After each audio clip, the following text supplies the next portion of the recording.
I'm Sean from Offload Rugby Media. I'm Simeon from the TikTok Ref. Guys, I'm Murray, also known as Blissful Rugby HQ. And you're listening to the Rugby Connection Podcast. For the fans, by fans. Hello and welcome to episode 11 of the Rugby Connection Podcast. We started double digits last week, and this week is a very special episode. We're doing our end of season awards. But first, Murray and Simeon, how are you keeping? Simeon, how are you this week? I'm grand. I've been home alone all week. All I've done is run and cycle. Been great. Living the best life. More cycling. Do you have an off switch? Oh yeah. Thank you to all who donated. I wasn't on last week donating. That's a video which needs to be made. But yeah, do I have an off switch? No, I do not. And you're going to learn this in 2 weeks. Yay. I'm sore. I'm really sore. I had my first... It's been a weird week. I had a really shit training session on Tuesday in my mind.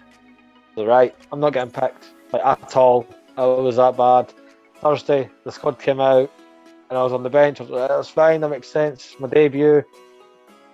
Friday, they dropped out. I don't know why. It was nothing to do with me. And I started. But it wasn't a normal 2 40-minute halves. Wanted to split into 4 20s. They didn't come with enough players to begin with. We got told they came with 15, so there was no subs. And it turns out they only came with 13. So we had to Edinburgh Northern. Oh, I'll probably the team. Oh no, maybe not. I don't know. Who knows? We'll see. They're a decent team, to be fair. They took the lead very early on, 12-0. And we ended up winning 30-17. So, yeah, we proper went for it. Oh, good comeback. Personal of mine is absolutely bouncing the man of the match at the end. I was shocking myself. I played solid enough all game. I never really did anything wrong. I didn't give away a penalty or anything. There you go, Simon. No cards. So, hey. Didn't really do anything like, wow, look at that, or oh my god, look at that. I just kind of head down, did what I was needing to do. I started in the second row, which was different. But yeah, no, it was good. I got to the end. The blindside flank, found a clean break. I ran as support line, because you always need a support line. I don't care who it is. And I was like, you were hoping he was going to get tackled at you. You were praying. Yeah, I was wanting to clear out. Yeah, but I was like, yes, now. He popped it off. I stepped, I think it was at inside centre. I stepped, started running, made about 10, maybe 15 metres, and this guy was in front of me, and this guy was playing phenomenal. I didn't catch his name. I think he was a second row as well, maybe a flank for Northern. This guy played phenomenal all game. He proper levelled. I was like, he's going to absolutely level me now, put me on my arse. I tucked my elbow in and just like almost braced myself. He hit the floor. I kept running. I was like, holy shit! Basketball pass to the winger, trying the corner. I was like, oh, yes! Did a thing. Sean, how was your week? Thank you, Simeon. Well, first, I have to congratulate Murray on his senior debut on his transition at lock. Congratulations, Murray. Sound like it went very well. I know my week was grand. Yeah, I actually also had my senior debut. Actually, just a challenge match. I played scrum half. We went up against Enniskillen RFC. It was weird. We did 3 25-minute thirds, which was weird. So it was grand. I played 50 minutes in total, which I was happy with. I did okay. I played scrum half. Same. I played scrum half. Did all right. Didn't do anything too flashy. Kind of just as you said, Murray, as well. Defensively, bit shaky, I'll have to say. But it was weird. There was no conversions. It was only tries. I think they won in the end by a couple of tries. But anyway, it was it was good fun. But nice to have a start. Weird rules. Yeah. Weird Irish rules. Yeah, exactly. It was anyway, we won't get into that. Irish laws. Any games this week for any of you gents before we go proper into it? Just quickly, any games? Sorry, what did you say there? You got any games this week? Oh, do I? Sorry, I didn't hear what you said there. Do I have games? Oh my. Yes. Any games? Playing, refereeing? I got a game. I can't tell you what the teams are called. They're very Welsh names. I can't remember, but I do have it. I've got that. it's my last ever WRU appointed game.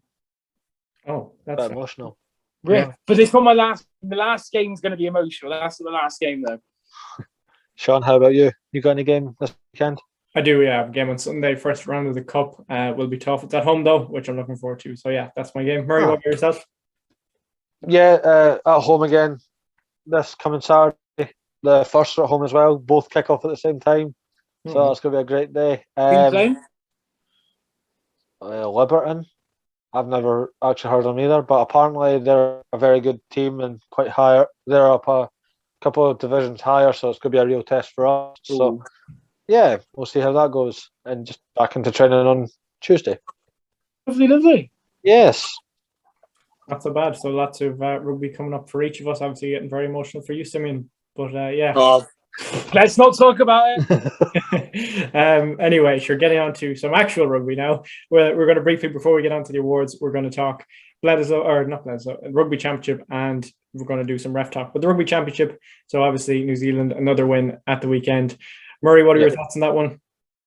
Big win this time. It was a lot tighter in the first half. Tate McDermott especially had a great first half for Australia. Michael Hooper does what Michael Hooper does. He was phenomenal all game, let's be honest. But just nothing was working for Australia this game. Or not, I'm not saying nothing was working, just New Zealand were 2 on the ball. Riku Ioane getting a beautiful interception. Aaron Smith dummying down the blind to puff into David Tavili. Phenomenal. Damien McKenzie slotting a penalty from like 60 metres like it was nothing. I don't get this, what it is with Southern Hemisphere kickers that could just go, yeah, cool, we'll go from here. Can I briefly talk about that kick? I was like, you know how like some long range kickers do these massive run-ups? Dave McKenzie's run-up is the smallest thing in the world. It's all about technique. Like he's not even big legs. It's technique. It's not like we were talking about earlier. Like for people who listen to this now, we just filmed the interview with Austin. Like Francois Steyn is just a unit in legs wise. Like that's why he kicks far. Damien McKenzie's just technique. It's pure technique. That's why he does it. You know what that reminds me of? Now that you've said that, like it's not about like strides or actual like power or that. It's all about technique. It's like that boxing thing you get at the arcade. You know when you punch in, you get a score. Yeah. It's not how hard you hit that. It's where you hit it. Yeah, I should try that when I'm out in. Yeah. Out where, Simeon? Where's that you going? I know it's a secret. We know where you're going, but Cornwall. Wait, I don't know. Will this be out by then? I do. Oh no, I'll be there. Oh, it'll be out by then. Yeah. Northern Ireland. There we go. Yeah, there you go. Yeah, there you go. Secret's out. Secret's out. So back to the Blissful 2. It was part of the Blissful series as well, but also the first game of the Rugby Championship. And not much more to say. New Zealand showing their strengths and Australia getting punished for it. Nothing against Australia. I think they're still going in a very good way. Just, it wasn't meant to be, but very exciting times ahead. Absolutely. I just think so. I think Australia have one of the best up and coming squads. By the World Cup, that squad could be fucking scary, and honestly, it could be. It could be good, but it could be bad. It just depends if they keep going with it. But I think Tate McDermott is one of the most underrated players in the world. Like I just watch him. Like how is he this good? I think he's great. I love him. I just think he's great. Pardon? He's only 22. Yeah, he's good, and he is a good player. Noah Lolosio is 21. Jordan Bataya is also 21. It's frightening. Yeah. Australia are in a good place, but New Zealand they took a while finding their feet with their new coach and new players and stuff because they had a rough season last year, didn't they? Rugby Championship, they drew. I think overall their win ratio was 50% or something like that. It was really weird, but this year they are strong, aren't they? They are looking good. You never sleep on the All Blacks. Sean, what were your overall thoughts? Look, New Zealand are just a class outfit. Just outplayed Australia. That's honestly really had to say that great kick from DMAC. Didn't actually get to see the game live once again, which is a theme in my rugby life, unfortunately. Now it was again. I was. Honestly, when he comes up to Edinburgh to watch Scotland Tonga, it'll be the first time he's not been in work to watch rugby. keep his eyes open so he doesn't miss anything of the game. Yeah. I'll be sat there next to him, just like this, just like look, keep looking. There you go, have a look. Before we talk about the next game, can we just discuss how big the Blissful Cup actually is? That trophy is massive. Oh, you mean in physical mass? Yeah, Yeah, in it's physical huge, mass. There's two. Jesus. I'm on 4 tonight. I am keeping count this week. Simeon has not been here. So last week, we discussed it last week that F-bombs were flying after the second British and Irish Lions test. And yeah, up 2 already, so there we go. I'm in a high state and stress place at the moment. But the Blissful Cup and mass for a trophy, there's no need for it to be that big. I mean, while we're thinking, where we're talking about big trophies, it's very similar with the MLR Shield. I don't know if you've seen it. It's like the top 15. Yeah, it's very similar. But that's fair enough. It's American. Everything's big. You know what else I don't like? And it's just stuck to me the top 14. Yeah. Sounds big. It's like it's a big marble bit for a kitchen. Yeah. Sorry, it's just a big slab of marble. Yeah, I mean, yeah, it is massive. It's up there. Anyway, that's down the top 3 big trophies currently in World Rugby. Roman and Tamak surfed on it. That's how big it is. He did twice. Twice, yeah. Yeah, that was very fitting anyway, end to the top 14. But anyway, moving on to the second game in the Rugby Championship. Yes. South Africa had another win. Many changes in their squad that beat the British and Irish Lions. So I'm going to go to you first on this one. What are your thoughts on that? Didn't really see much of it. South Africa being good. I did not see anything of it. That's all I can say. South Africa. What I did see, South Africa just looked strong, continuing that form from the Lions. No, absolutely. Yeah, very fair. Murray? I'll go a bit more in depth than Simeon. There was a lot of squad rotation in this game. Elton Yanchi, sorry, started at 10. Francois Steyn getting another inside centre. He's just never given up. No. Him and Alan Wynne-Jones are going forever. Him and Alan Wynne-Jones are just going to keep playing. It's almost like a more testosterone competition. Like, no, you retire first. No, I will. It is, isn't it? It is. Fassi, who made his debut against Georgia, he was on fire this game. Damien Williamson was at fullback. Yeah, it's a lot of rotation, but it worked. Oxen and Chi apparently had a really good game at Loosehead. I can't really complain. It's South Africa starting to build momentum, crucially going into this Rugby Championship. And you know what? I thought changing it up drastically, not having like Andre Pollard or Mornay Steyn or Colby or that in the squad might have been a bit effective, but did not make a difference. Very convincing win, and you know what? Fair play to them at the end of the day. So yeah, we go into next week. Yeah, absolutely. I think it'd be nice to see. I think it'd be nice to see Argentina get some form as well. Because personally, I thought Argentina, I would have liked to see them put up a better showing in South Africa. But I think look at them. There's many more games. I think them against Australia. Argentina against Australia should be a good game. 2 teams coming off 2 losses at the weekend, and 2 young enough squads. I mean, that could be, very tight, hopefully high-scoring games. What are your thoughts on those, lads? Yeah, bring it on. I totally agree. Yeah, I mean, Buffelli against Corabetti would be nice. Sanchez, almost like the teacher. Noah Lolosio as the apprentice. Like they all link up very well, and it's good. Pablo Matera against Michael Hooper. Yeah, just there's a lot of battles throughout that pitch that you don't really think of. Yeah. You're thinking about Tom Banks versus Santiago Carreras. That'll be nice. Battle of the fullbacks there, but yeah, honestly, no complaints for that. Obviously, the big one will be South Africa, New Zealand. It's always a big game, regardless of who's in form and who's not. But they're both in fine form. This is going to be an absolute clash of titans. Yeah, it's going to be great. I can't wait. Absolutely. On South Africa against New Zealand, do you want to give your predictions, lads, as to the score and winners? Simeon, do you want to take a stab at that? South Africa 27, New Zealand 24. Oh, I like that. That's very juicy. Murray? I've never done this kind of prediction, so I'm going to go for South Africa 31, New Zealand 31. I think it's going to be a draw. I think the first one's going to be a draw, just to make you want that second game a bit more. Yeah. Right now, Sean, you've what you've got to say now, don't you? I do, unfortunately. I know what I have to do, but I don't know if I have that strength to do it. But you're looking anyway. Anyway, enough of the memes. No, I don't want to say it, but I think New Zealand will win. Unfortunately, I think we'll give it a 5-point margin. We'll give it New Zealand 21. That would mean South Africa will be 16. Yeah, so. Yeah, I think it'll be tight, but you're looking. We all want a close game, and a draw would be nice. A South Africa win would be nice, but you're looking. We'll see what happens. Anyway, moving on to our last section before the Rugby Awards.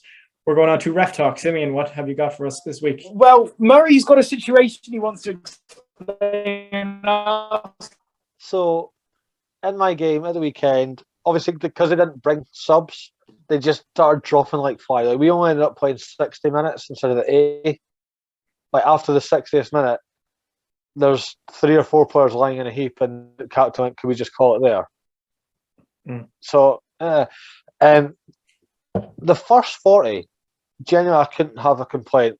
Obviously, you get some like, "Oh, come on, ref, it's that." But again, like you've said it many times, it is the referee's decision at the end of the day. You move on from it. The last 20 minutes, though, these guys were just coming in very late and very high. Not at the same time, but there was either a very high tackle or very late tackle. I always do the late tackle. So if like Simeon has the ball and I'm about to level Simeon, he pops off, I have 3 seconds to make that hit. Because after that, I have plenty of time to get out of that way. Not even 3 seconds. 2, 1, 2. You've got loads of time there. Well, I do 3, so I might. There you go. But again, even like I'm standing watching this, and it's like 1, 2, 3, 4, 5. Well, that was late, but it was like right in the ribs. Like, obviously, you won't see this if you're listening on Spotify, but like right below the armpit. Remember the Courtney Laws hit on Joe's Puyason? Yeah, like that, but late. That, but very late. Yeah. 4 times. So what did the ref do? Nothing. Play on. Not even pen? Nope. Not even an advantage. Right, so I'd have gone advantage penalty if it continued, and let's say he'd played the whole 80 and it'd gone on even more in like a second half. You'd have been seen. You've gone captain, right? Too much cynical play, too much high tackle, too much late hits. Next one person to do it, off you fuck, right? That's how it. What do you know? What on that? Similar in my game, this one team just wanted to attack. My game, so we had one team wanted to go, bang, bang, bang, and this other team just wanted to slow the game down and kept like stopping in the 22. Just kept stop and play. 3 penalties in the space of a minute. Went to the captain. If there's another one, someone's going off. Next minute, someone just a meter, like 2-3 meters offside, just stood there and made the tackle and just went bye and went on it. But my personal highlight of this game was, and fair play to the stylized prop. I don't know your name. I don't know if you're listening, but you were brilliant. Risk a wing, yellow wing makes a break. Prop just comes in. If any of you watch the England-Italy Euros final and you watch the Italian player pull the England player down by his collar, someone did this exact thing at very high speed and force, just ripped him to the floor. And then I blew whistle up. I walked over to where it happened to talk to the guy. The guy looked at me and went, "Ref, it's a yellow, I know." Walked off before I could even get my card out. Pulled the card out, all the players. And then, to be fair, I went to the players, "Does he play for Italy?" And they all thought it was hilarious. So you have my 10 out of 10 marks, full honesty of just going, "Yeah, that's a yellow," and walking off the pitch. So that was my highlight of the weekend. It was so funny. So funny. But apart from that is Refs Talk done. On today, Sean. Yes, end of season awards for the 2020-2021 season. Now, this, in fairness, was a very long season. Pretty much started last July and has literally, in the Northern Hemisphere, finished last week. So it has been a long season. A lot of potential winners for a lot of different categories. So the way we're going to do this is during the week we put out a forum on Instagram and TikTok where our fans can fill in and decide who they want to win for each category. Obviously, Murray has been saying it since we started this podcast, for the fans, by the fans, and what the fans have to say is very, very important to us. So we've given the fans the chance to vote on, let's say, their biggest hit or the best individual try. We're going to list the winner by the fans, and then we're going to discuss it and hopefully agree on something similar or different ourselves. So that all sound good. We're going to get into that, lads. Well, happy. I don't think, just to clarify simply, there'll be the fan selection and we will make our decision of our one of A. Yeah, two very different, same category but different awards. Yeah. Player of the year, Rugby Connections Player of the Year, and so on and so forth. There you go. Absolutely. Yeah. So absolutely. Fans are forefront and center. So we'll start with the very first award, and this is the best individual try. So from the fans, there were many different ones, but okay, some honourable mentions. Richie Moore against Australia, Paolo Garbisi in his debut against Ireland in the autumn. But the winner, which is, it's sad for us as Lions fans, but it's Cheslin Colby versus the Lions in the third test. He gets the award for the best individual try from the fans. Lads, from the Rugby Connection pod side, who would you have best individual try this season? Damn it, against Scotland. Thanks, Simon. Oh. You know what? Same game. I actually really enjoyed Darcy Graham's try. I know it wasn't really could you class it an individual? No, that's because he was in a six. All he did had to do was catch the ball. It was more Ali Price's. I agree that was a great try. Right, okay. Yeah, and you know what? Zamet's try against Scotland. It was try for Six Nations, wasn't it? Yeah, I mean, that is fair. And another category that we have on later on is the best try of the 2021 Six Nations, and we will see what the fans have for that one. But moving on to the next category. So from the fans, Sean, your opinion? You didn't give your opinion. What was your? Yeah, I'll agree with you on that one. I can't even think of anything else. So we'll take Louis Rees-Something into account. There we go. Yes, we got a Welsh award in. That's nice to have early on. Now for the next category, best team try. From the fans, there was no consensus and there was no try that was listed twice. But, some honourable mentions. Barassi against Australia, Duhan van der Merwe against France. And then there was a couple of ones like, All Blacks against Australia. No one said what try it was, but... there's one that wasn't given. Brodie Vitalik. Possibly, yeah. Well, I think Reese's try versus Australia was one there, but it was disallowed, so technically it wasn't a try. But yeah, that's fair enough. So, I mean, if we want to, because All Blacks against Australia was technically listed twice, for the fans, we'll give it, a Reese's try against Australia. I mean, that was fair, and it was a good try. Yeah, even though it wasn't given. Yeah, exactly. Yeah, that was okay. From the Rugby Connection pod side, what do you think, lads? Best team try? Best team try. I would have said if it was given, I would have said the New Zealand, the South Reese one, but it wasn't given, so I can't pick it. You know what? I am actually going to go for Scotland against France. The 83rd minute, clocks went red. Keep the phase play going. It wasn't like they ran the length of the pitch. It was just smart play. They found a overlap on the left side. Hastings out to van der Merwe, cuts inside, dots over the line. Scotland get their first win in France in over 20 years, and their first away win in England and France in the same year since like 19. I can't disagree. Something. I for the moment, the try was good, like how it was scored. For the importance as well. Moment. Yeah, I'll agree. In moment, I'll go with that. I can't think of any club tries better, like for that moment type thing. So yeah, you know what? I'll go with that. Yeah, absolutely. Yeah, as Murray said, if Sever Reese's try was given, that. But I think it's hard for the circumstances. As we said, it's hard.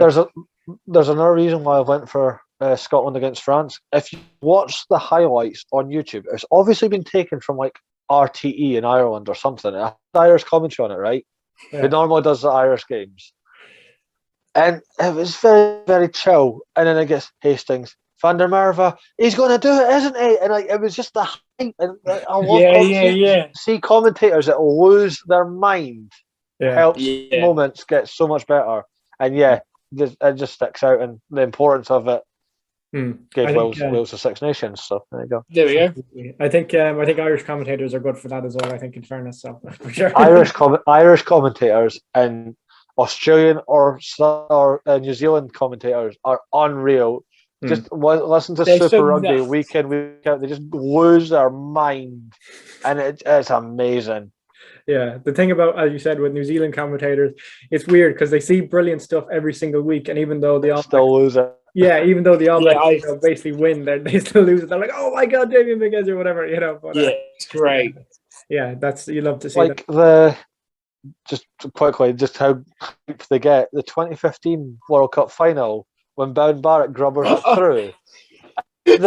Justin Marshall, go Bowden, go, and then it just like he's got it, and it just like you could hear the microphone just crack away. Like you've broke the microphone. Well done. The only other time I see commentators like that is how patriotic the British commentators get in the Olympics. I don't know what, but they all think they're like mates with the performers. They're like, "Come on, you've done it for us," and all. And you're like, you just go away. That they're British commentators on the Olympics is pretty good. That's up there. Yeah, that's fair. Yeah, so Scotland versus France is the best team tie. Yep, absolutely.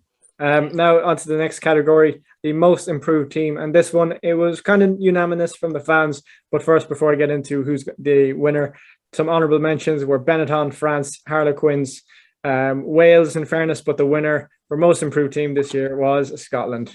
Yes! Yeah, I think that's very fair from the fans. I'm pretty sure, I don't know, but is that the answer from the Rugby Connection pod side as well, Murray? I love Scotland. I want to say Benetton, but you know what? Fuck it, yeah, Scotland. Stop swearing! All right, very fair. Scotland, most improved team. If Scotland didn't like improve so drastically, I would have went Benetton. And you know what? Fair play to them. Everyone loves an underdog story, but nah. Heart on my sleeve. Scotland all the way. Definitely most improved. Yeah, absolutely. I'm not just smiling like proper Cheshire Cat smile now. Oh God, right. Just because of the last few weeks, if you listen to the interviews that we've had, like we had Harvey on, he said Scotland were going to finish fifth. Fine. Kyle said Edinburgh and Scotland weren't going to do well, and it kind of put me in a downer. So thank you, fans. Yes. That's why Murray loves the fans. That's why.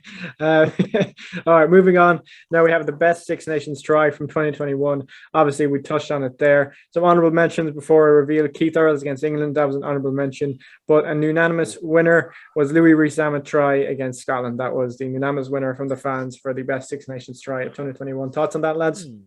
I agree.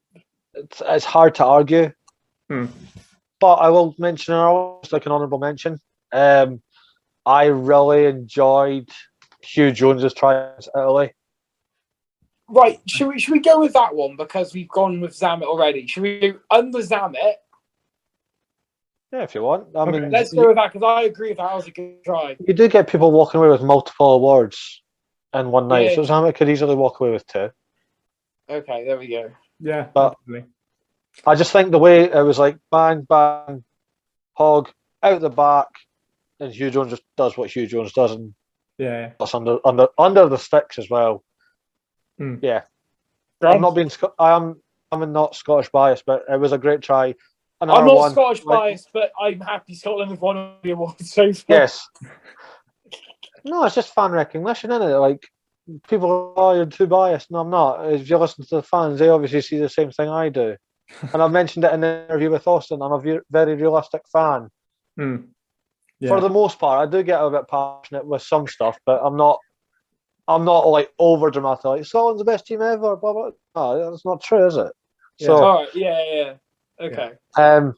But like Sean mentioned, Keith Earls against England, beautiful try. That was great. I know I wouldn't have given it, but Johnny May's try against Italy, it was a good try. Yeah, it was a good finish. Yeah, good finish. Yeah. The finish was illegal. I know. It's not a good finish. It was shit. Very perfect. Right, before I go and slap one of you. I mean, if we were doing the podcast during last year's Six Nations, I feel like Simeon would have had an absolute ball with ref talk without the amount of five red cards. It would have been great. I mean, look, at least we've that to look forward to next year anyway. So Well, me and Murray are fighting each other in Edinburgh and Wales, Italy, and Wales, Scotland. Yeah, absolutely. All right, that sounds about right. Yeah. Yeah. Moving on to the biggest or best hit of the season. There was pretty much a unanimous winner. Sorry, I can't even say unanimous winner for this. Anonymous. Anonymous. Sorry, I don't know. Whatever word it is. So some honorable mentions. CJ Stander versus against Falatau in the Six Nations. That got mentioned a couple of times. But one that I believe has been mentioned 3 or 4 times, which is the winner, Monty Ioane on Darcy Graham in the Six Nations. So that is the hit of the season. What I just brought in was Chris Harris on the French play. I think I was speaking. That's what I was thinking. I was thinking Chris Harris. Actually, that's the one I had more. Just because you mentioned it, Chris Harris against Chesson Colby when he absolutely bounced them in the tests. It was unreal. Actually, just an honourable one. It's not going to win it, but my hit, the one I did on Saturday, I'm really proud of that. I sent the boys flying. I'm putting that in. That's mine. My hit of the season. We'll give I'm going for Harris. I mean, Sean, your opinion? I'm backing Harris. Is it Harris against Colby? Is it? No, Harris against one of the French players. That's what it was. I don't even remember, to be honest, so I don't even know. But sure, look, I'm happy to trust you guys. If it was a great hit, I'll trust you guys. I didn't even pick it, but no, it's your. I don't want to go with it. What would you say, Sean? Out of ones I've seen, I mean, Monty Ioane was a pretty good hit, and I do remember CJ Stander against Falatau. That was my first game. It's hard to remember. Well, not hard to remember. I wouldn't have thought of it if it wasn't for the fans, because that Welsh game was pretty much wiped out of my brain. Had to be done after that loss. But, how like no Billy Burns? Yeah. Oh, come on. That even hurts. That name hurts. Okay. No, look. I also feel like Billy Burns has been very unfairly, treated. With do you know what? Billy Burns for Ulster is so good. Yeah, he is. He is very. He's good. He's not Ian Madigan, and that's all I'm saying. True. Yeah, I think that's fair. I'll do what I say. I'd go Monty Ioane on that hat, just because you remember it. Just Darcy Graham's literally folded up like an accordion. It's unreal. Folded up like an accordion. Yeah, 2021. Copyright 2021. You can't get it. It's mine. All right, absolutely. Moving on to categories now. We're on to some refereeing categories now. Okay. Yeah. Oh, yay. So the best ref as voted by the fans for this year, clear winner, and it was voted Wayne Barnes. He was, very clear, Wayne Barnes from the fans. Thoughts on our side, lads? Rugby Connection Punch side? I think he's been good. I didn't think that was his best season. I'm back in Luke. Yes, I was just with Luke Pearce. Honourable mention, Holly Davison has had a great season. And Trey Evans. Very fair. Are you just going to name every referee that you know now? That's had a good season. I've named 3. There we go. That's it. I would have went Luke Pearce. The one standout, the Wales-France game. Yes, that was so heated. Well. I don't care we lost. It was getting so heated, and he dealt with it. And yellow card, red, blah blah blah, so on and so forth. And he dealt with it properly. And you know what? It's the same point I give to Wayne Barnes. He spoke French. I love hearing it because a lot of the complaints you tend to get is, but this referee can't speak French, so most of the players can't understand. And then Wayne Barnes and Luke Pearce just fluent French. Yeah, I think. Yeah, I agree, to be honest. I think Luke Pearce, he got, obviously, from maybe some possibly biased fans, he got a bit of hate after that game, but I thought he did very well that game. I don't know why he got hate. I came on after, as soon as that game finished, when that was the best referee performance of the year. I don't care Wales lost. Wales fucked themselves up. Yeah. Simon! I will cut you. Oh, man. That's 4. I nearly made a really bad joke there, but I'm going to vote on that one. That is 4. Moving on now to the, this is one that, it's not nice to include, and maybe, I don't know, maybe we won't honor it, but worst ref of the season. This one has got, quite a few, there's a couple of different answers. I'll read out some of the, singular different answers. Nigel Owens, worst ref of the season. Craig Evans, Wayne Barnes, Craig Evans? Who are these twats? Steve Walsh. I haven't seen Steve Walsh in years, even refereeing. But Steve Walsh retired from refereeing, did he not? I think he did. Who put Nigel Owens down? Oh, I don't know. It doesn't say who it was, but anyway. Oh my! But the most voted as the worst ref of the season which was fairly unanimous, referee of Wales against England. It must have been a lot of English people voting this, but Pascal Gazer. Worst ref. It wasn't even badly ref. It was the two decisions. Ones he got wrong and the other he got right. I don't care. Absolutely, yeah.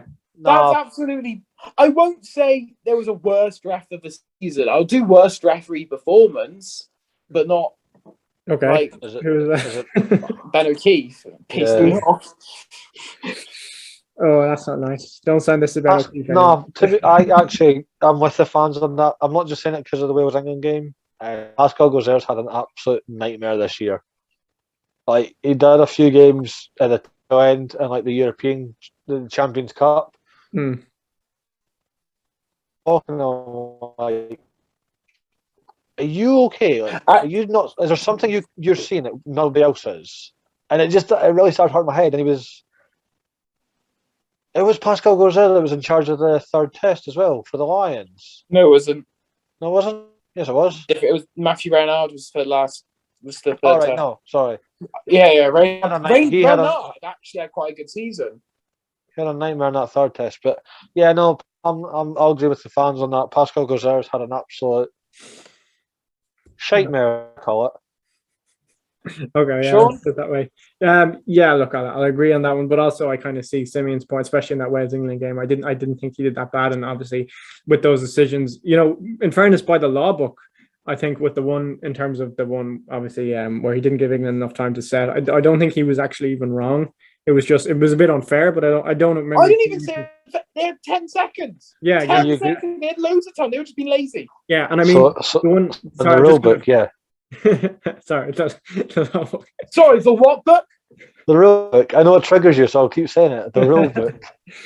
But I think with the one with the knock on was also very, very tricky. Like you'd have to, even any other top quality ref could have possibly made the decision that he made. It's such a grey area in the law. Like the tricky one. So obviously I feel for Pascal was there, but look at if that's what the fans want, well I gotta go with the fans. Yeah, it's written in the rules. Come on, Murray. Anyway, that's a yellow card to Murray. Come on, Simon. Do you have your card there? Give him a yellow card. Yeah, what happened with that? That was going to be our whole thing, and he's not done it. Yeah. Oh. Yeah. Anyway, moving on now to the next award, which was biggest impact of the season, and I gave the option for fans to either put a team or a player, but the majority of the responses were a player. And this one, we actually have a three-way tie from the fans for biggest impact of the season. There was actually quite a few different players named, but the three-way tie is between Robbie Henshaw, Anton Dupont, and Marcus Smith. They were, I think they're fair, very fair. I think they're, what I would say is, I think, I can't disagree with either of them, but I don't know what are your thoughts on that, lads? So biggest impact, best player? No, it's not best player. No, it's just like how, I don't know. It's a bit of a weird one. I'd probably phrase using them in those teams. Who's benefited the most? Quinn's. Is that?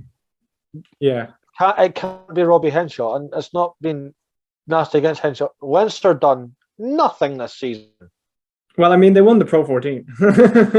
Oh, boo woo! You always win the Pro 14. You're a Connacht fan. They always win the Pro 14. It's not fun anymore. Boring. No, I'll agree with you there. Yeah, I'll agree with you. Odd one on that. Alan Wynne-Jones. Yeah, I mean, why not? Personally, I wouldn't have thought of him first name, but like I can see. Yeah. No, I'm not saying first name. I'm just thinking he needs to be mentioned. All right. Okay. No, but I'll go. I don't know. I'll do a two-way tie between Dupont and Smith because, yes, Marcus Smith, fantastic, got his England call-up, won Quinn's, got into the Lions tour, but Dupont is the starting 9 for France, won the top 14 with Toulouse and the Champions Cup with Toulouse this year, and got European Player of the Year. So, yeah, either way you look at it, you can go, yeah, fair enough. So, I'll play devil's advocate and just say Dupont and Smith. Okay, that's very interesting, and I think that actually leads very nicely into the next category, which is the best duo of the season. And now this one, I probably left the question a bit vague, and there was a lot of different answers. There was a bit of a mix between some players I think who don't even play on the same teams, and there was a bit of mix of I think one here, which is why not? Honorable mention: Hugo Keenan and Tyke Furlong. I mean, what a duo! What? Yeah, fuck it. They don't even link up. I mean, why not? Why not? Great players. But anyway, there was a lot of different answers here, as I said, and this one wins, but only because it was the only one with two answers. But I think it's fair enough. Danny Kerr and Marcus Smith. That was what the fans voted the best of the season. Thoughts? I've got a few that I could think of. So, like, if it's the same team, Roman and Tamak and Anton Dupont. Yeah. Flanker partnership, Jamie Ritchie and Hamish Watson. They just click so well. Yeah. If you're doing a dream pairing, I'd have Dupont and Mwanga.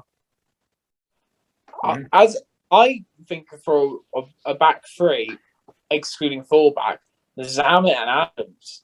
So just the wingers, and that's not back three then, Phil. Yeah, well the wingers then, Zamet Adams. Yeah, that's fair. Just evaluate back three, but not the fullback. Back three. Just leave Liam Williams out of there. Yes. Away. Sorry.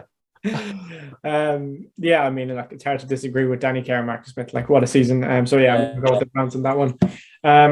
So moving on again to the next category, which is the best wasted opportunity. And I think this is a very interesting one. A unanimous winner once again, and it was Liam Williams not passing to John. Yeah. Before Murray has a rant, because I agree to move on. Yeah, Liam Williams, bravo. Let's go next one, because I can't be asked.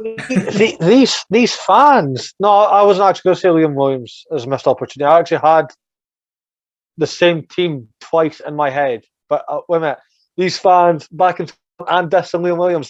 Yes! Sorry. Right, that's it. Who are you going to say? France. They bowled it against Scotland. All you had to do was kick it out.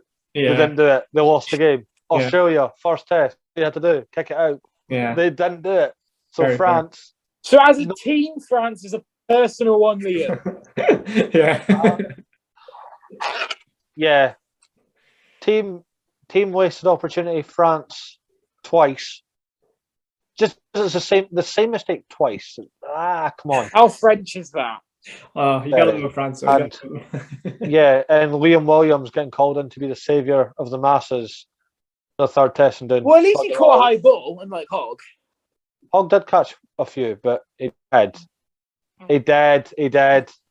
Liam Williams did not do the job he was brought in for. Well, no, he did. He did do the job he was brought in for. Nah, he didn't. Right, me and Murray kill each other again. No, I'm not getting into it proper. I had my say on it last week. I'm just saying he didn't do what people wanted him to do when he's going to do this, he's going to do that. He didn't. That's fine. And but nor did Hogg. In fact, you have to say Hogg didn't do did nothing at all. But Josh Adams should have been fullback. Okay, I'm just going to stop you boys there just before the. That was it. No. But this actually leads on this debate that micro debate that you're having actually leads on to the next one, which was who is the best line of the tour, and then obviously there's one that later on, which is the worst line. So moving on, if you're happy to move on, Murray, are you happy to move on? Yeah. Okay. Best line of the tour, as voted by the fans, and it was a clear winner, Maro Itoje. No, I'm refusing to say Maro. I refuse to say Maro. Why? Because he's English, or because he plays for Saracens, or why? Saracens, or why? Because he didn't do that much. He had one good game. Yeah. He was okay in that last test. Did nothing in the second, and prior to that, did nothing in the warm-up games. I'm just going to be very out there. Yes, Maro Itoje got player of the tour, and in my opinion, he did deserve it. He didn't do as bad as Simeon made out, but again, that's personal opinion. Player, I think Lions player of their best Lions player shouldn't be one that wins awards. And that's the first choice. That's fine. I get why you've picked Marrow, but you go for one that, like when the squad gets announced, you're like, I don't think they're going to do well, and then they proper just skyrocket. It's Ali Price. Yeah. Nobody gave Ali Price a sniff when the squad was announced. Some were actually saying that it shouldn't have been Ali Price that was in the squad, and I'm like, okay. But yeah, Ali Price, Jack Conan for me as well did phenomenal. Yeah, because similar to Ali Price, neither number 8 or scrummer put their hand up, and when they got their game time, they did. And I'll say Ali Price or Jack Conan. I'm saying Josh Adams. Okay. Top try scorer with class every game he played in. Josh rightfully deserved as well, but I don't know where I was going with that, but yeah. Or Duan. No, actually, no, I can't give it to Duan. After the second test, I can't give it to him. Fair enough. Sean? Yeah. All right. It's a bit tough one. Like I told you, it did play very well. Josh Adams did play very well. It's just a pity he didn't get the minutes that he kind of deserved in the test. I'll go with Josh Adams. I felt like he was very hard on by, and he played very well. Fair enough. Okay, this one, which is also the answer, is also very linked to the Lions, and it was the most exciting player to watch of the season. And this one, a very clear winner, Finn Russell, as voted by the fans. Most exciting. Yes! And I agree. I'm having a field day with it. Yeah, I agree. Best 10 in the Northern Hemisphere, top 3 in the world. Easy. That's not for debate. Finn Russell, unreal. Yeah, very fair. What was the order we did it in last week, Sean? Mo'unga, Pollard, Finn. Then doesn't matter. Pretty much. Yeah. No, absolutely. No, I just don't think Pollard's been very good.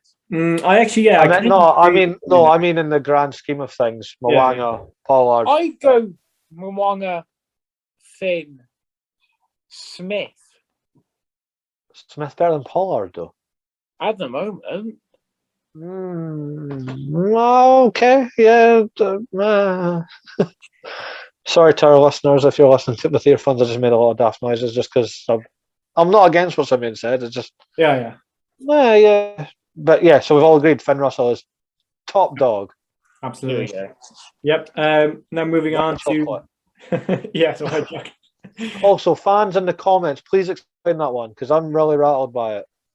Why is Finn Russell called white chocolate by Simon Zebo? Let's see if Murray will get an answer to that one. He might be waiting a couple of decades, but we'll see. Put it in my comments on TikTok. I don't care. Message me on Instagram. Just give me an answer. All right. Anyway, moving on to Pro 14 Player of the Season. This one, I think I'll give them benefit of the doubt that they misread the question, but someone voted for Anton Dupont. But anyway, top. Yeah. I mean, it's an easy mistake, but I'll just put that one out there. I'm sorry. I do not mean to make fun of you if you did say that. I'm listening. Yeah, but as voted by the fans, the Pro 14 Player of the Season, Robbie Henshaw. Lads, who did you think? Holger BC. Yeah, he was good. He was very good, yeah. He won the league. Oh no, he won the Rainbow Cup. Yeah, I forgot. It's different. That tells you the Pro 14 is a mess. Yeah. Honestly, I could. Henshaw. I'm not against Henshaw because he does do well for Leinster. But everyone does well for Leinster. I know. I think I got in trouble for this the other day. I didn't pick Jack Conan in a 9-15 because I forgot he played for Leinster. Does that not tell you that there's too many of you? Send them to Ulster or something. You'll get more game time. I guarantee it. Yeah. Well, not if you're back. Forwards might, but not back. Yeah. Well, I mean, with Leinster, they've already sent a back rower to Ulster, which was Jordy Murphy. He was brilliant. He was a lot better than Jack Conan was a couple of years ago. And now Jordy Murphy's been there for years. It doesn't count anymore. I know, but it still does. At least, he was sent from Leinster to Ulster. So, I think Leinster do enough dishing out of players to other provinces, I think, in fairness. So. Best player from the Pro 14. Is it actually the Pro 14, not the Rainbow Cup? Well, you can include the Rainbow Cup, yeah. Rainbow- Gabiz, I'm sticking with Gabiz. I need Benetton needs AO Wall today. So Yeah, what? Rainbow Cup, I'm going Paolo Garbisi. Yeah. Yeah, I'll get behind that as well. Paolo Garbisi, there you go. Rugby Connection Podcast. Pro 14 player of the season. I like that. We're actually agreeing on quite a lot. Huh? We're actually agreeing on quite a lot. It tells you how Hence the English we are. No! This is why we don't get views. I mean, not that the Pro 14 had anything to do with England anyway, but you're looking, Yeah, sure. Why not, Simeon? Stephen Miller's England. She plays for the Ospreys. There we go. I've linked it in. Yeah. I mean, it's great that Paolo Garbisi got this award, but it's also kind of sad that we're not going to see him in the URC next year. For Montpellier. Oh no, we get Simone Stein and said, "Oh shucks, I'm got." Wait, who's Maurice playing for? The Bulls. The Bills In the URC. Oh god, yeah. I meant no, I meant if I get to go to an Edinburgh game. Oh no, I don't get to see Paolo Garbisi, but I can meet Monty Stein. Oh, boo! Yeah, that's what I mean. Oh, that is a game I want to go to. And then you find out that Edinburgh are going to get trashed by 50 points. I'm sorry.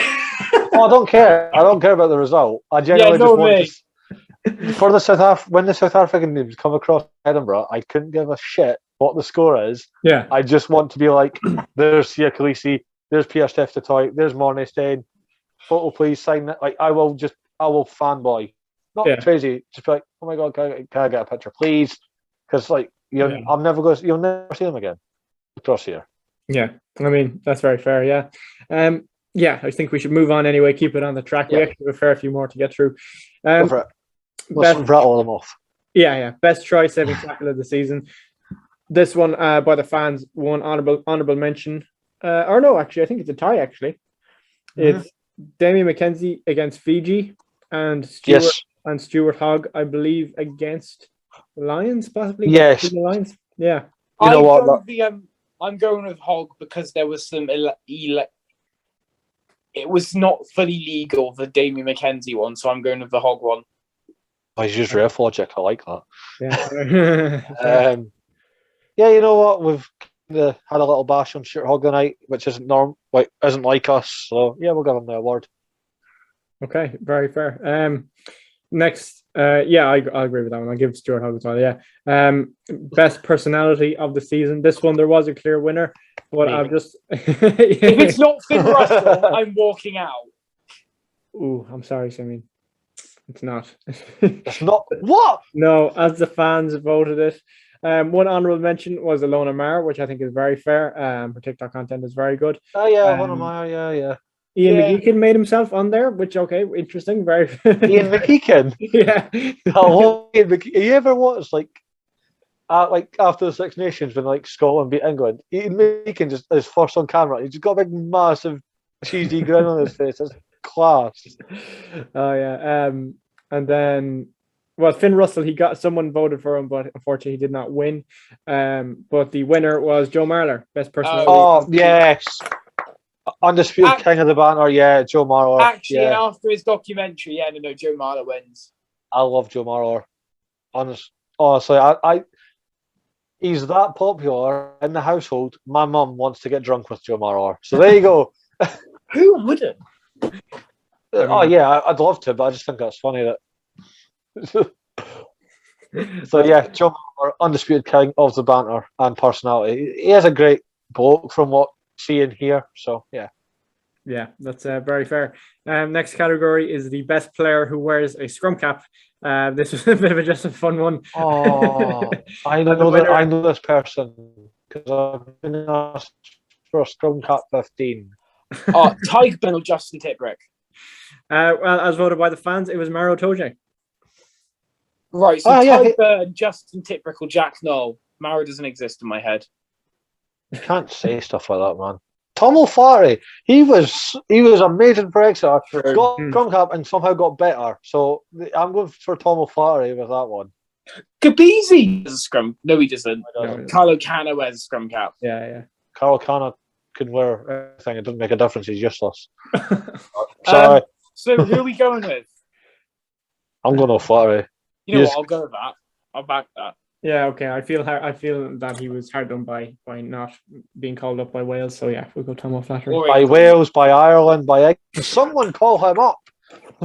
Scotland, do it. Why not? Makes sense. Yeah. He needs to marry a Scot. He might be.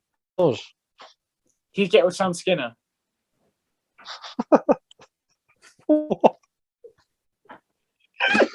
Okay, then moving on. So the next category is best tackler of the season, as voted by the fans. Best what? Sorry.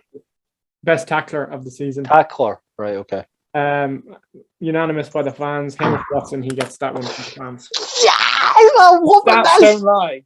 The stats don't lie. Yeah, I mean, another one goes to Scotland. The miss don't miss.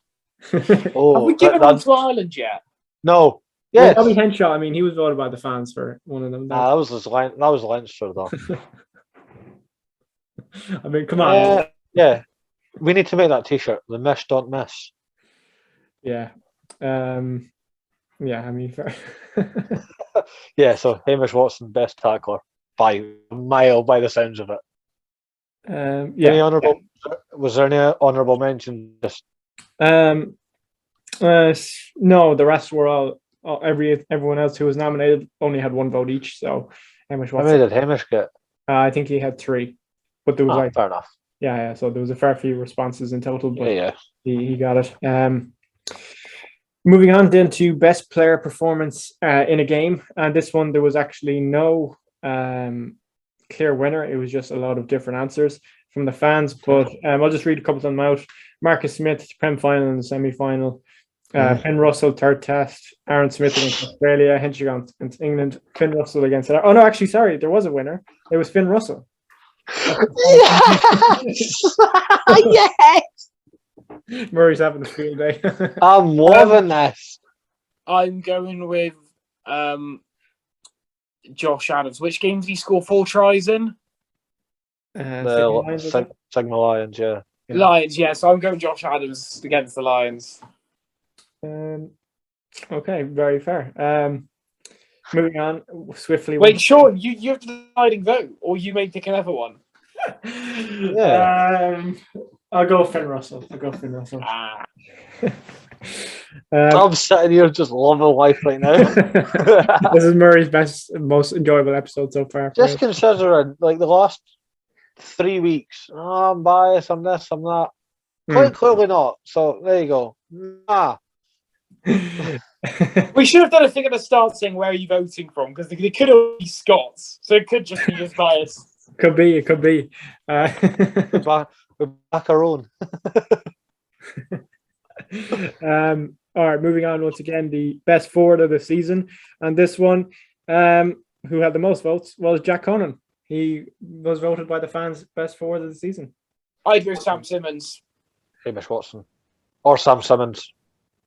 Yeah, I mean, Sam Simmons. Prem Player of the Year, Six Nations Player of the Tournament. You can't ignore the most tries ever, and it was a forward. You know what? I don't care. I'm a Chiefs fan. I'm an Everton fan. Hamish Watson or Sam Simmons, I'm happy either way. I'll go Sam. I do really like Sam. So, yeah, we'll go Sam for that one. And Hamish already cleared. Nothing against Jack Conan. He has had a fantastic season. Yeah, Sam Simmons, Hamish Watson just had a better season, in my opinion. Yeah. Very fair. Sean? I'll go Sam Simmons. You can go. Oh, hey. Still no Irish award done. No, not yet. We'll see. Not yet. Well, maybe not, but we'll see. While we're on positions, best back of the season by the fans. I think this one was a tie, but first one, honourable mention. Emily Scarrett was mentioned. She had a pretty good steer, as always, as she always seems to have. But it was a tie, this one. It was a tie between Richie Mwanga and Anton Dupont. Tie award for best back of the season. I'm going Jasmine Joyce. Top Olympic try scorer, and she was the only good Welsh player. Wasn't she the only Welsh player? Basically. No, in the Six Nations, she was the only good Welsh player. All right. I was going to say, if you're on about the Olympic team, I don't count. She was only Welsh one there. No, I'm going Richie Mwanga on that one. I mean, that's hard to disagree. I'll go with Dupont. I'm going to slap Simeon if he drops another F-bomb. Like, in 2 weeks, I'm going to slap him about. Fucking hell.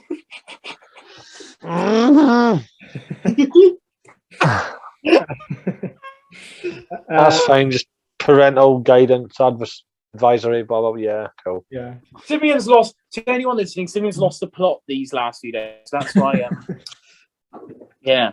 He's going to Northern Ireland next week. Great.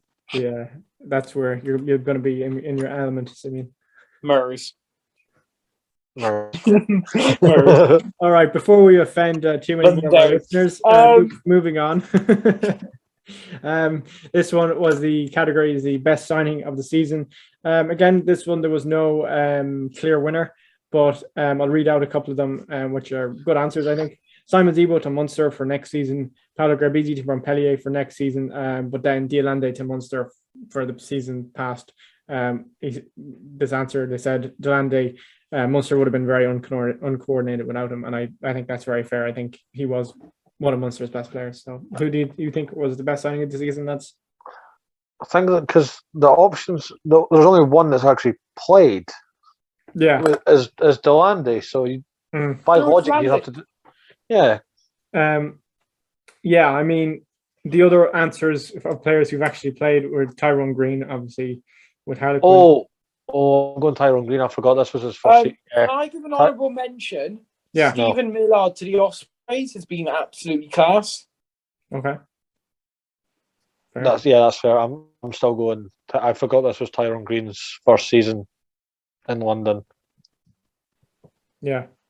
I mean, I'd still go with Dialande. Yeah, Dialande was very good. Yeah, I mean, Tyrone Green was also very good. I'm between the two. I'll go between Dialande and Green. Can I go both of them? Yeah. Okay, brilliant. So either way, yeah. Sorry, my phone keeps messing up. We'll be right back after this commercial break. Do you want to win the Six Nations? Are you a Scottish fan? Overly hopeful? All right. now that we're back from that ad break, worst signing of the season. Again, with this one, there was no clear answer. A couple were more suited for next season. So there was Rob Kearney to Western Force, Nakawara to Ulster, but then you had Bowden Barrett when he went to Japan, and Chris Ashton to Worcester. So not sure what do you How think? are these bad signings? Nakawara to Ulster. How are these bad signings? I mean, because Nakarawa keeps getting released and his attitude is awful. I mean, he did fail the medical, so I mean that would make it very bad. And also, apparently, he's also the way he keeps leaving in the middle of the season and just goes off without telling people. So. But I'm sure he'll love the Northern Irish weather. He's done Scottish weather. I'm sure he'll love the Northern Irish weather. Yeah, but he's not going to Ulster now. You know that. He's not. No, he failed the medical. He failed the medical. Oh, yeah. I think that's probably the worst signing then. Actually, Rob Kearney's played for Western Force and that did quite well. Yeah, he did okay. He didn't play too many games though. Who was the other option? Chris Ashton to Worcester. Yeah, kind of fell in like the middle chunk of the season, so he didn't really Worcester were already struggling. I'm going with Nakarawa. Yeah, I mean, actually, I suppose if you fail the medical, you are the worst. So you can't get much worse than that, can you? Yeah, I think that is fair. Yeah, sure. We'll move straight on anyway. We still actually have a few more to get through. This one, there was a clear winner here. I think this one we should be very quick on anyway. Best mullet of the season, as voted by the fans, Hamish Watson. Yep. And next question. And just break my heart that fact that he's won best mullet and cut it off. That's how good Hamish Watson is. Johnny Hill by default because he's still got it. There you go. Yeah, I think that's fair. Yeah, but Hamish Watson. Yeah. Go ahead.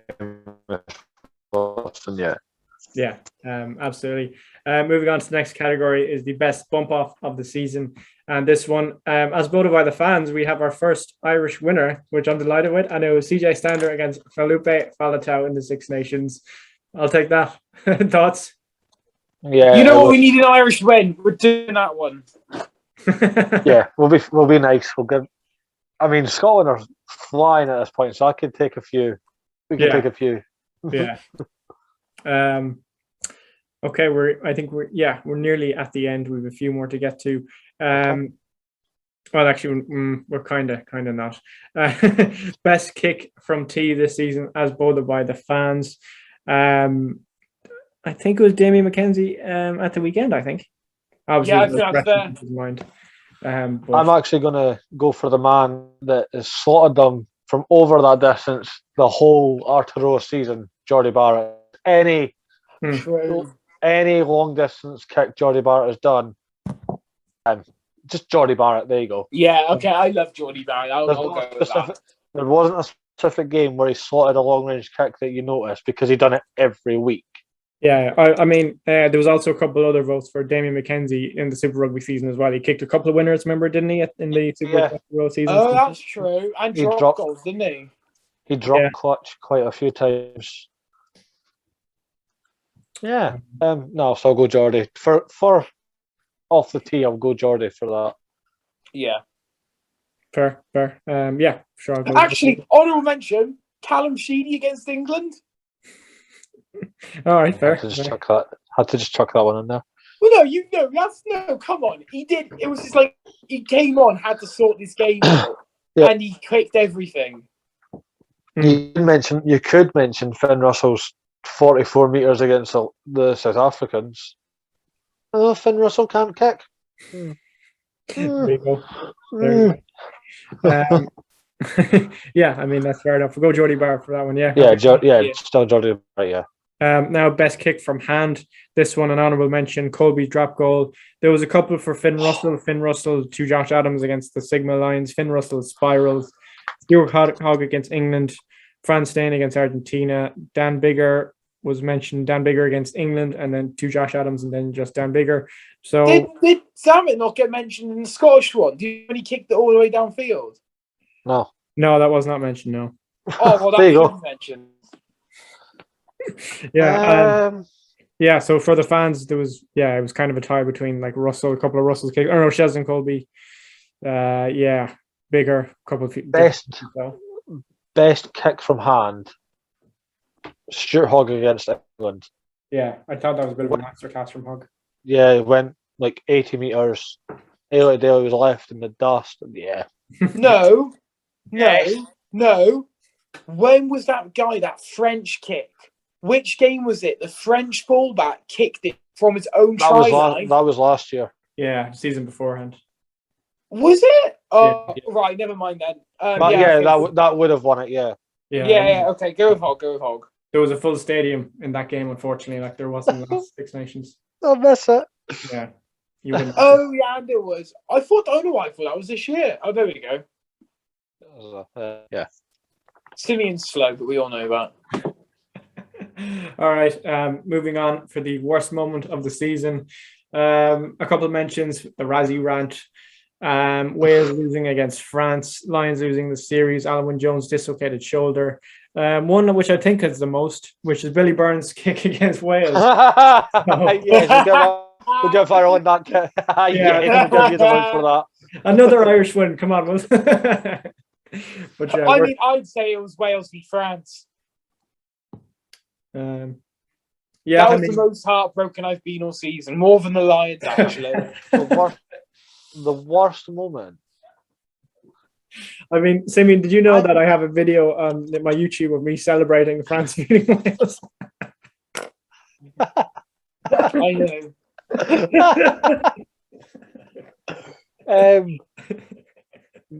What? I don't even think that the Billy Burns thing was a worse moment. I think that's just the stupidest moment. Yeah, I mean, look, it happens. Like, it was. Yeah, I understand how it happened, but I'm just like, wasn't the work. Yeah, but then we forget about Gareth Davis kicked the ball away when the red was. Oh, he can't. He just can't. He just can't.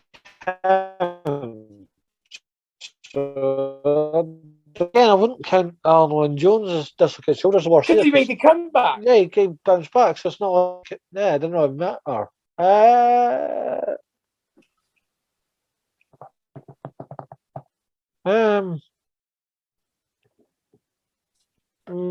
we'll give it to Billy Burns. I'm actually drawing a blank.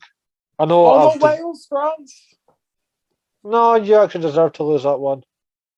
I thought France played better. Nothing against Wales. Wales played well, but you can't say Wales didn't play well that game. No, Yeah, no, they did play well in fairness. They did. That's not what I said.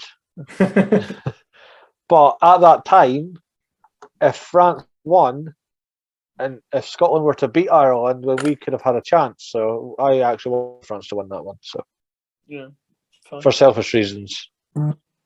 Yeah, I mean, fair. I'll go with the with Billy Burns. That was the worst. Yeah, go on. That was fine. Very bad for me. Now on to the best moment of the season. A lot of different ones here again. Benetton winning the Rainbow Cup, Harlequins winning the Premiership, MLR as a whole getting through all their games, obviously without any. That was amazing. Yeah, which is pretty good. DMAC penalty. England women winning the Six Nations. Yeah, so a lot of different ones. No, and then the first game in the stadiums with crowds back, which is also a nice one. So yeah, no unanimous winner there. So what are your thoughts there, boys? Scotland winning their third Calcutta Cup in 4 years. Wales winning Six Nations was good. You're welcome. Diolch. I know what that means. I do? No, I know what that means. I think. What does it mean? No, just like, you're welcome or something, or thank you. Yeah. Well, Diolch and Barry Allen, thank you very much. What's Alba Gabrath then? Huh? Alba Gabrath. I don't know. Scotland the Brave. It's in Gaelic. Okay. Wait, no, I thought it was Gaelic. Gaelic. I always say the same thing, but I know it's not. It's the Gaelic, yeah. Gaelic's Ireland. Gaelic then. Gaelic is football in Ireland. Yeah. No, it is though. Seriously, yeah. That's what we call. Yeah, no, I know. Gaelic football. Gaelic football. Yeah, no, I'm going for Scotland winning their third Cup in 4 seasons. I'm going for the Welsh Six Nations. Any Irish positives this year? Irish positives? I don't know. You beat England. Sexton played 3 in a row. Way. Yeah, I mean, we beat England. I'll take that one, Simeon, actually. That was a nice win, in fairness, yeah. So, from an Irish perspective, beating England. All right. Moving on, we've best champions of the season. So, team who won a trophy. This one, fairly unanimous again. Toulouse got voted by the fans as the best champions. So, and it's on. What? What'd you say? You were Benetton. Benetton, yeah. I mean, why not? Why not? The best champion side, because they're the best club side, is the Crusaders. They won the Super Rugby Aotearoa tournament. Didn't do great in the Trans-Tasman, but they're unreal. Yeah. Benetton, yeah. Let's just settle on Benetton, lads. Let's just settle. Yeah, I'll accept Benetton. I'm not backing down Benetton. I'm not even saying Wales. I'm saying Benetton. Benetton could beat Wales easy. No, Benetton best team in the world. Remember? Viva. Yes, we did that logic. Yeah. Viva la spaghetti, lads. Viva la spaghetti. All right. Moving on. Underdog of the season for Benetton. a player. As voted by the fans, Louis Rees-Samish. Say that again, sorry? Underdog player. Oh. Louis Rees-Samish won that one. Thoughts, lads? Louis Rees-Samish. Was he an underdog? I mean, kinda. Like, well, he was, I guess, wasn't he? Because he came from nothing. Yeah. To being a lion. Yeah, I mean, pretty much the whole season. Yeah, was the making. I'll go with that. Yeah. I'm gonna go for an underdog player of the season.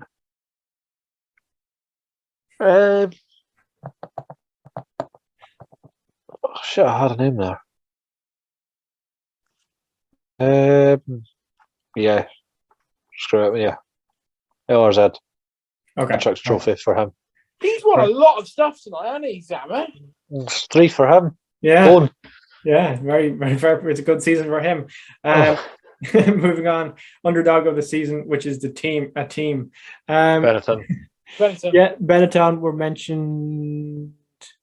I think there's a tie. I think. How? I think there is a tie. Yeah, 3 teams. I think Harlequins, La Rochelle, and Benetton. Benetton. There's Benton. I mean, I think there should be a lot of credit to La Rochelle, to get the Champions Cup final and get to the top 14 final. Yeah. But he didn't win any finals. I mean, yeah, that's a pity for them. That's it. It's a pity. Benetton destroyed the final somehow, but yeah, I called it. You did. You said by a point. Don't lie. I still called it. Well, Murray, I think you did say the Bulls, though, didn't you? The what? You said the Bulls. Yeah. Yeah, I said in my head, in my heart, I want Benetton to win, but I'll go with my head that the Bulls will hurt them, and yeah, it didn't happen. That's fine. Yeah. I got the Lions predictions pretty much spot on. Not the exact score, but the points margin I got. Yeah, fair. Nice one. Actually, while you mentioned the Lions there, the next category is worst line of the tour. This one, there's an unanimous winner from the fans, and it's Elliot Daly. What? Yeah. Wow. He played well. Yeah, I thought he did pretty all right as well. Yeah. Some other players that were mentioned: Duhan van der Merwe, Tom Curry, Ken Owens, Jamie George, Warren Gatland, Stuart Hogg, if that doesn't count. Oh my God! Some of these Cowan names Dickey, are triggering me. Bigger, Jonathan Murray, Owen Farrell. Yes. Who said Luke Cowan Dickey had a bad tour? Don't know. But...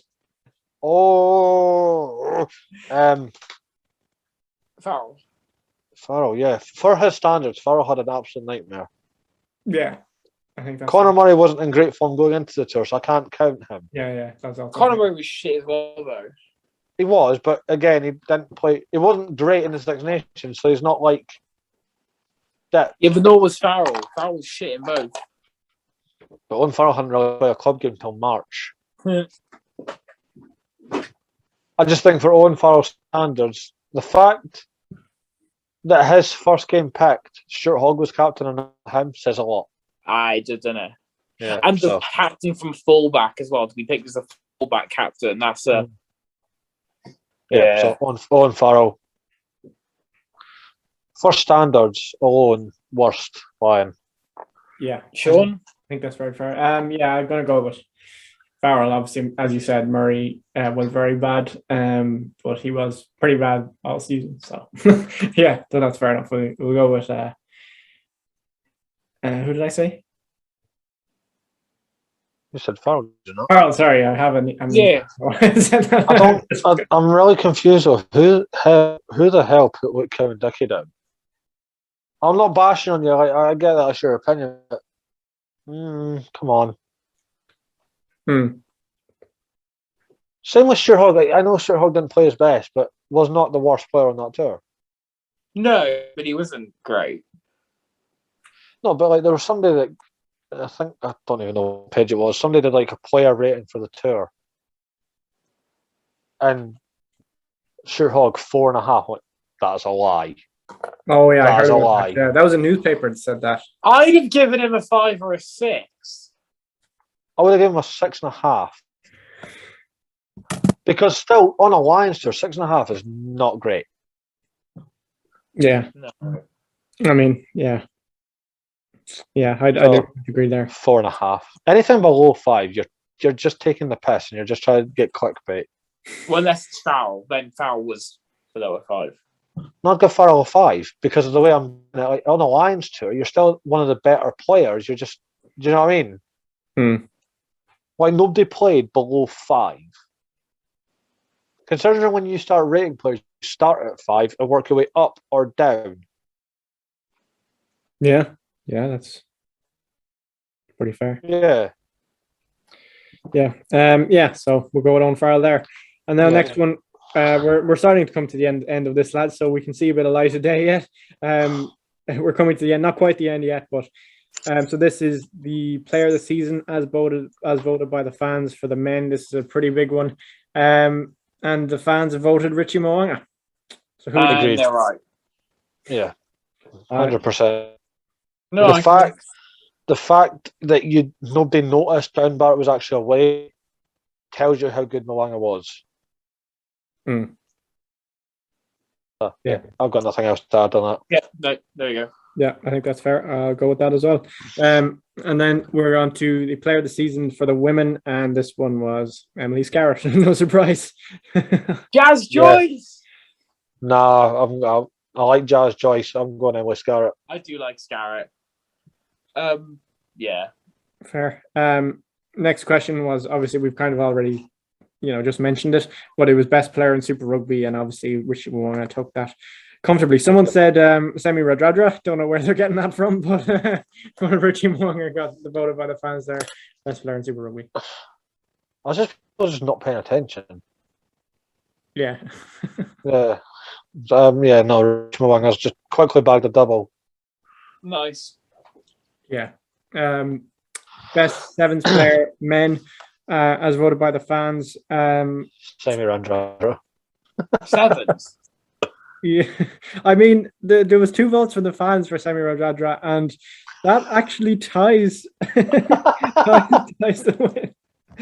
Semi Radradra ties with Jerry Tuai for best sevens player men. But in fairness, one honorable mention. Someone said Argentina winger, which I suppose they mean what's his name? Monata, was that his name? Yeah, Monata. Yeah. Yeah, so I think that's fair. But yeah, Semi Radradra, fair play to him. Hardly played any sevens, and he gets up there by the fans. Thoughts, lads? No, I think Jerry Tuai is right. You won the Olympics. Double gold-winning Olympics. Jerry Tuai is right. Yeah, okay, that's very fair. And then best sevens player from the women, and this one, as voted by the fans, a clear winner, Ruby Tui from this year. Thoughts? Jazz Joyce. Jazz Joyce has to win an award. She's great. She's fun. Just to shut him up, I'm going to go Jazz Joyce. All right, then, from the Rugby Connection pod side, Jazz Joyce, best women's sevens player. I mean, why not? She was top try scorer in the Olympics. Yeah, I mean, and didn't miss a tackle, and she's 5'2". She won the award. That's fine. Yeah, let's move on. Sorry, my phone keeps messing up. Oh yeah, sorry. We're here we are. We're on to the next category, which is the best player in the MLR for this season, and whoever shot picks. Yeah.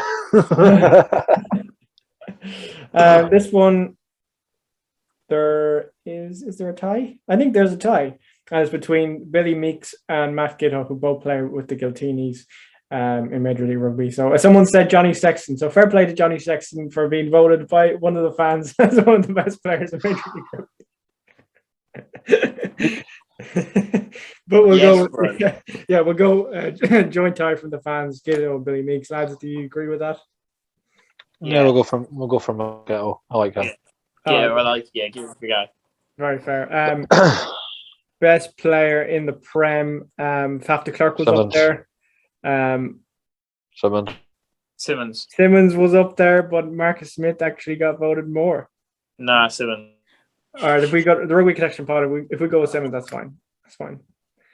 I like Marcus, but Sam Simmons broke a record, so yeah. Fair. And then for the best player in the top 14, very unanimous once again, Anton Dupont. He was a clear winner there. Thoughts, lads? Yeah. I would have said Intimac did better in the top 14, but yeah, either way. Okay, fair. And I think we're on to the last one now. I think if my phone will work. Yeah, best player in the Pro 14 is the last question. Voted by the fans, Robbie Henshaw. We did that one already. Did we? How'd you get it twice? Just to get an extra award. I'm sorry, I put it in twice. Anyway, Robbie Henshaw won that one again. And we're going with Pavlo Gabizi again. Oh, yeah. Yeah, there we go. So you didn't even win it twice. Oh, it's been a long day, lads. It's been a long day. Yeah, so any final thoughts after the awards of how that season went? Any summary of the season? A lot of strong candidates, a lot of players winning multiple awards. It tells you how good they were. Yeah. Just thank you to everyone that got involved. It was a nice little. Jochen Farion. Yeah, that. Just the fact that he's interacted with us means a lot because we are for the fans, by the fans. Just a nice little tribute to you to like pretty much end the season. We're doing something a little different next week, or we're going to try to do something a little different next week, aren't we, Sean? Yes, we are. Hopefully, we plan to go live. Hopefully Instagram. Time is to be confirmed, so we'll confirm that during the week, and we'll let you know. We'll give you plenty of notice, plenty of updates on when we'll be doing it. Should be a lot of fun. We want a lot of fan engagement because, as Murray said, as he always says, for the fans, by the fans. We want you to ask us questions. We want to hear your opinions. And we will be recording a bit of a normal episode beforehand. As Murray and Simeon both talk about the Rugby Championship, which continues next week. There's one game on, so we will do a bit of a live showing for part of it, and then we'll do some Q&A as well. So a lot of fun. And that'll be the final episode of the season until we come back into normal season. We've got one more. Well, I say we've got one more. We've got one more big interview, and it is a big one. Yeah. Should be. Absolutely. But if I get the green light, it's our biggest one yet. That's all I need to say. Yeah, very fair. And then we'll come back together after there's two of us, and then in Scotland. So we come back the 20th, 19th to 20th of September when the Premiership returns. Yeah, perfectly. Yeah. Just taking a few weeks because we don't need to bore you every week, especially when there's no games on. But, Yeah, absolutely. Yeah. And hopefully we'll have the live stream out as an episode as well. So if you missed it when it's live, hopefully we might have it on YouTube, Spotify as well. So be like a special thank you for support episode sort of thing. This is probably the last proper. Yeah, absolutely. As you know episode. Yeah. But that's plenty more episodes of the Rugby Connection Podcast coming during the season. Lots of rugby to talk about. Lots of hopefully in-person chats that we might have along the way as well. Yes. Big up the 20th, 30th of October. Yeah, 30th. 30th of October. Murrayfield, Scotland versus Tonga. Actually, we're watching How It Fife before that because the first are playing at Murrayfield as well. So. Is it a Saturday, that game? Yeah. All of Scotland's games are Saturday for that one. Any final words, Simeon? No. Murray, final words? Just thanks to everyone involved, and as always, subscribe to YouTube, follow us on TikTok, on all 4 accounts because the podcast has got a page of its own. And thank you for the support. I kind of did a big thank you last week because we hit double digits, so absolutely. I really reiterate all that. Yeah, absolutely. Yeah, so this has been episode 11 of the Rugby Connection Podcast. Great fun covering the awards this week. Yes. Looking forward to seeing you all next week for the live stream. So see you all next week. Slán go fóill. Thank you. Thank you.